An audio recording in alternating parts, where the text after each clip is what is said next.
Hey guys, King Kaiju here. Today we're going to be doing another Kaiju review, and today's episode is on the Playmates legendary King Ghidorah. Yes, I'm sure as many of you guys know, this is a very sought after figure because it's quite rare nowadays. It did make a brief appearance in the States, and that's how I got mine through Target, but for a very long time, this was a UK exclusive. It was really surprising to see it here in the US, but Playmates did something really smart with this figure, and whenever they released the very first wave of GXK figures, specifically at Target, they also put out this guy with that. So let's get a good start and go into detail. So this King Ghidorah figure obviously is based off the MonsterVerse iteration, and while it is not a perfect one-to-one, the figure is still pretty good. It has the big wings that King Ghidorah is known for in that universe. It has all of the amazing scale detail that you would usually see on a MonsterVerse figure from them. It also does have the gloss that Playmates usually uses, and unfortunately I think it's pretty prolific here and not in a great way, but the figure still looks okay. It is a fairly good representation of the MonsterVerse King Ghidorah. It has a lot of good detail, and you can definitely tell this is the legendary style of the monster, so yeah.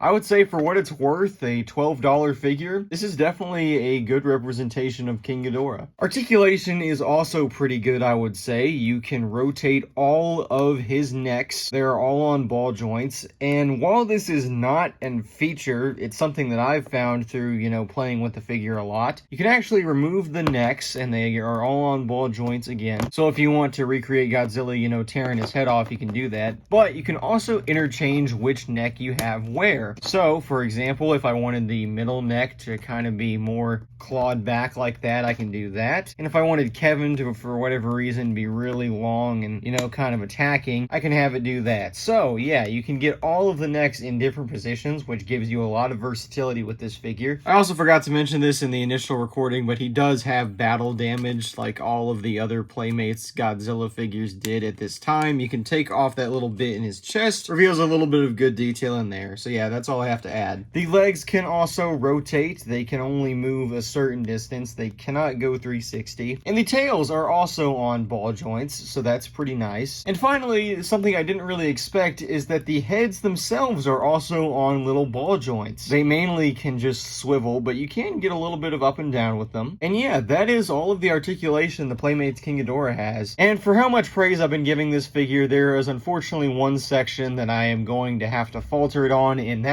is sizing. So let's get a standard Godzilla figure out here real quick, and let's bring out the energized Playmates Godzilla, the one that I've been using a lot. And you can actually see that if it wasn't for the wings here, King Ghidorah would actually be shorter than Godzilla. This is unfortunately a case where, because of the fact that yes, it's a $10 figure, it's going to be the same size as all your other Godzillas, which is unfortunate. And while I don't have any Playmates Mothras yet, I do have the Bandai Creations Rainbow Mothra. This is a case where I think the sizing isn't too bad just because this is a small figure as is, but yeah, you can definitely tell that the King Ghidorah is pretty small too. As you can see, Mothra's head is the same size as one of the Ghidorah heads, so it's not going to work out too well. But there is one figure I do have that sizes pretty well with King Ghidorah here, and that is the 6-inch Playmates Shimo. I actually got these guys together when I went into Target, and I was lucky enough to find both of them there. So I picked them up, and yeah, they actually look pretty okay next to each other in this format. They are both really small figures of huge